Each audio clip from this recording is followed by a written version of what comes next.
So it looks like Meek Mill is finally ready to stop fighting the internet about his relationship with Diddy, because he just admitted to attending Diddy's freak-off parties. Not only that, but he's also snitching hard on other celebrities that he saw at Diddy's parties, and he claims to have some receipts to back it up.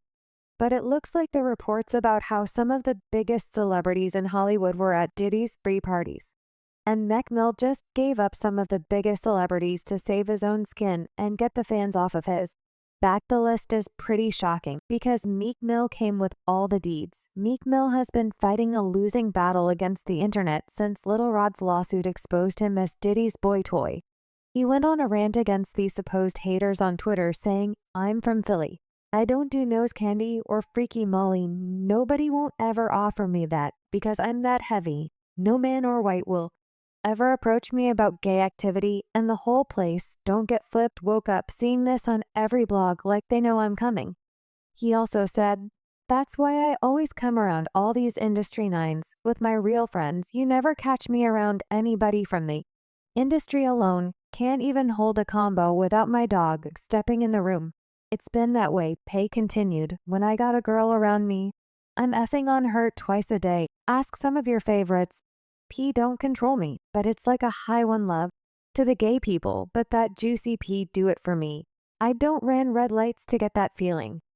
Y'all weird on here like devils now. When Diddy got arrested, fans started talking about how Meek's sugar daddy was going to jail, and he did not take it well at all. He accused people of trying to take a black man down, saying, "My voice so powerful as a black man from the ghetto worldwide, they want it gone. I'm a real king.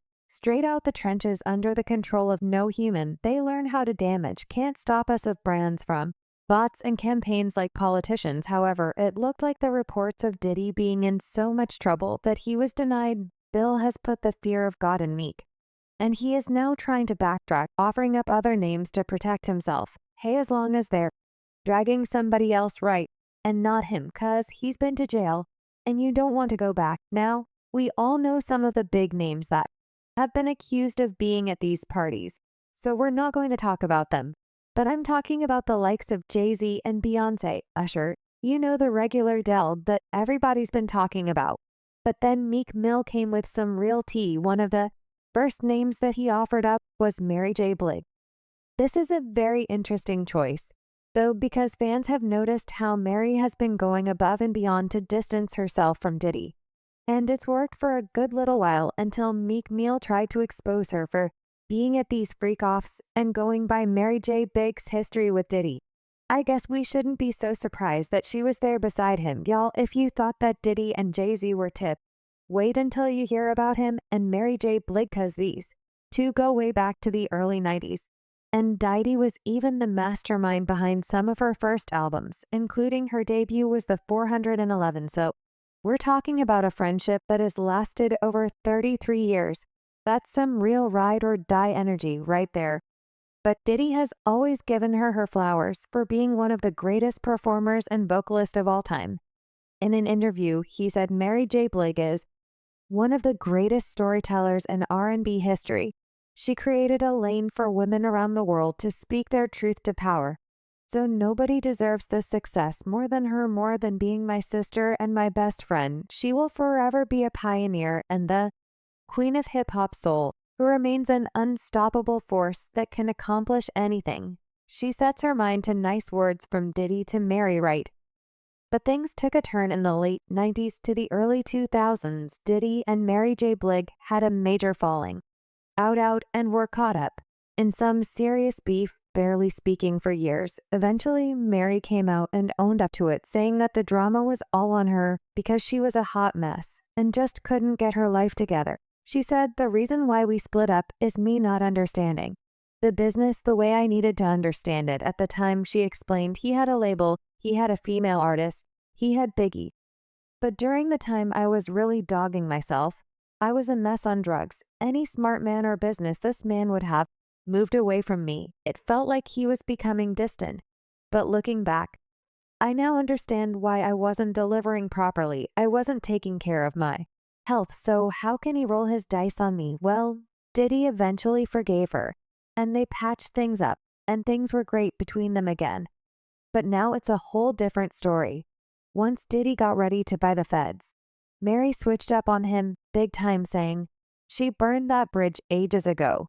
But she didn't waste time, and she posted a crypto message on Instagram saying, "Unfortunately, a lot of you all met me when I lacked boundaries and was a people pleaser. Let me reintroduce myself. I burn bridges as needed," she said what she said, and she did not stutter. Now, this had some folks in shock, but then again, a lot of people weren't that surprised. Ain't nobody trying to catch no RICO case.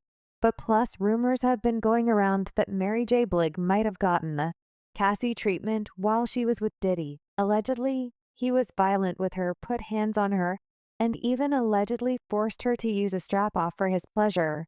Reports say that she didn't want to do it and would break down in tears afterward. And if that wasn't wild enough, there were claims that Diddy got her pregnant, but put pressure on her to terminate it because he didn't want a baby with her. That trauma hit her hard, and it supposedly has something to do with why she decided that she never wanted kids of her own.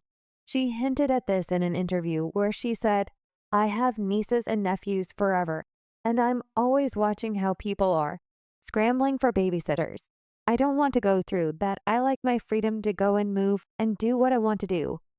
I don't want to have to tend to someone all the time right now. That's where I'm at, but I don't think it's having kids going to happen." But that's not all, because, Mary's been friends with Diddy even after all the drama. So why does she switch up on Diddy all of a sudden? Well, according to Meek Millie, it's because she allegedly got into some messy stuff with young boys that did these freak-offs, even though she was a full-grown woman, allegedly. The wild part about this, though, is that allegedly Mary's freak-offs have been right under our noses the whole time now.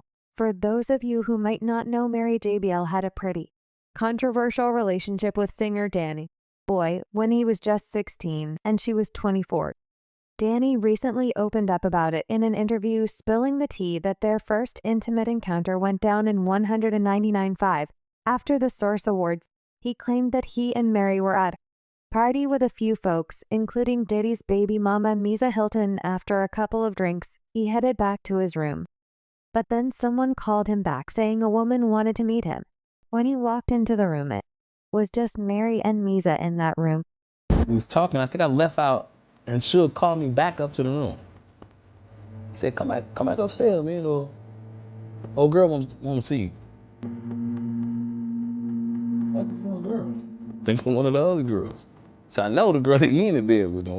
So I went in, he closed the door and shit, and I sit down and I start talking to Mary. And the inside, I'm about to lose it, because I'm actually sitting there talking to Mary. She's sitting on the couch and shit, and we ordered some food and some more drinks. Like, I'm 15, 16 years old. And she laying on the couch. And I'm sitting on the other end, and she laid down on the couch and put her head in my lap.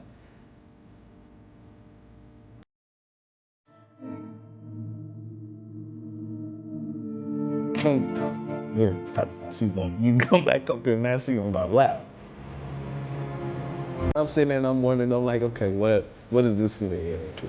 And she stayed a couple more hours. And we decided to go in the other room because it was asleep. We went in another room and lay down. And she lay down with me, she kind of like backed up against me, and every time she backed up against me, I would move away and shit, you know.